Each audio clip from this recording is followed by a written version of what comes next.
My name's Jenessa Olson. I'm the founder of Ecologica. This is my second company that I've started so far, so love entrepreneurship. But Ecologica is an IoT company, so hardware and software in the health and environmental health space. So we're on a mission to bridge the gap between your environment and your health by changing the way that people breathe indoors, because we all need to breathe to live, and our air has a huge impact on our short and long-term health. I've been in entrepreneurship now for like almost 7 years, which feels so crazy. I don't understand how like that goes by so fast. But entrepreneurship, it's a road where you can't see what's around the next corner.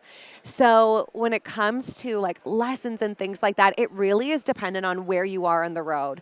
Like lessons that I learned 4 or 5 years ago that were so impactful for me at that time feel like obvious to me now and feel like something that I should have always known.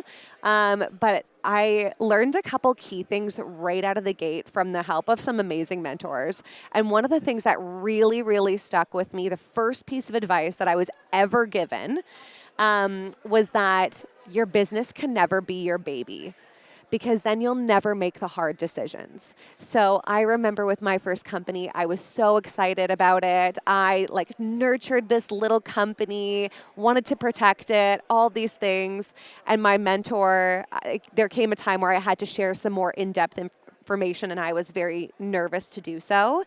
And he was telling me that your business will never grow, it'll never thrive, it'll never be able to stand on its own 2 feet if you coddle it. So you have to be able to like make those hard decisions and throw it out into the world and see if it survives or not. And that kind of fed into another piece of advice that he gave me, which was also phenomenal, which was if you're not embarrassed by your first version that you took to market, you didn't go fast enough. So those are like some of the key lessons that I learned. But I mean, entrepreneurship is also just full of failures, and being willing to have those failures and accept them and learn from them and move forward. That is like tremendous. Like the fail fast, fail hard could not be truer, but that doesn't mean that the failure doesn't hurt. The process is hard. Like when you're going through a hard time in your business, or you're trying to solve a big problem, or you aren't finding product market fit, or something that you thought would be obvious is just not coming to you, those are the moments that really help you to build the company. But it doesn't mean that you're not going to struggle with them. You're going to be at your desk, at your wit's end every day, and until you can figure out how to push past it.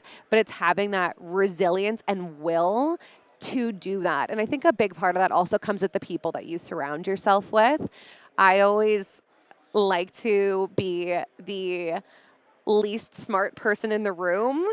And I always think that one of my greatest strengths is actually identifying my weaknesses and finding people to fill those gaps.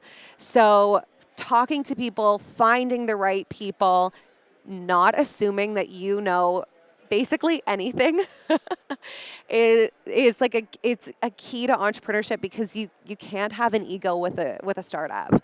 You have to assume that you don't know, because otherwise you won't be curious. You'll rely on way too many assumptions, and then you'll get way too far down the path when you have your failures. You'd rather just know that you're wrong quickly and then move forward.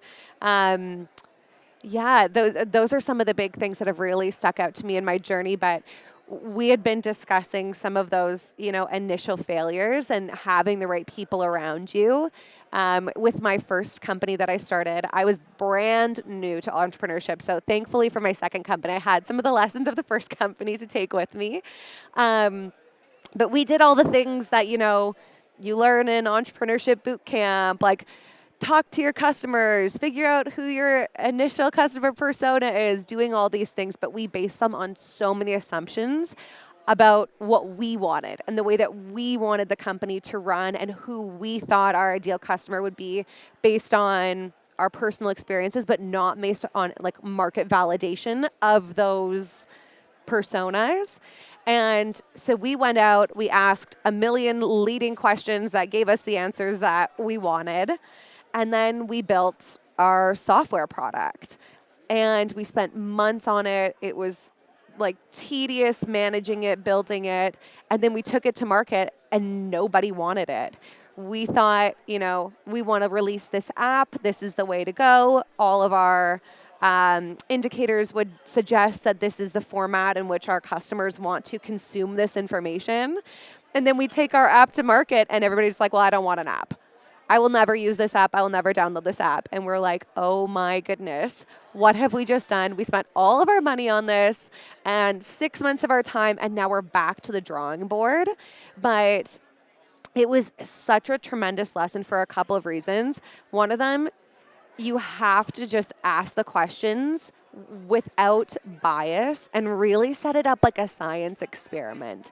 Like, go in assuming that you know nothing and that all of your assumptions are wrong. Figure out how to work backwards from the goal to create questions that are going to lead you to the right outcome, not just the outcome that you want.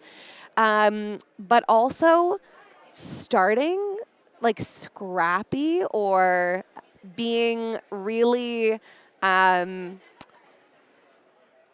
thoughtful around your process before diving in too deep. There's nothing wrong with that. I feel like as entrepreneurs, we always want to take something to the market that feels like I can put my stamp on this and I'm really proud of this and look at this amazing thing that I made. But sometimes a great way to get information or learn from your customer or learn about features or those kinds of things is as simple as setting up a Facebook group and getting those kinds of information or those kinds of data points and pieces of information from your customers in order to inform your journey so that as you're going, you're constantly iterating. So when you do get to the end, it actually is what they want, even though it might feel like kind of embarrassing or anticlimactic or whatever to be doing things in such a rudimentary way. It's so helpful to the end process to be able to be lean and iterate than to build something clunky and be stuck. And when you think about the long-term success, like as an entrepreneur, your startup phase is relatively short compared to the length of the lifetime of your company. So if you're not setting out a foundation that's going to be leading to the success of this long-term business, then it's just going to be harder. So if you go to market and you have something and you put your heart and soul into it and there's no product market fit or there's things about it that are wrong, the sales cycle is going to be harder. You're going to have customers that are not as happy. The uptake is going to be slower. Your contracts are going to be smaller. All of these things because, maybe out of the gate you were kind of embarrassed. But it's good to be embarrassed during the startup phase. Like, there's no shame in the startup game.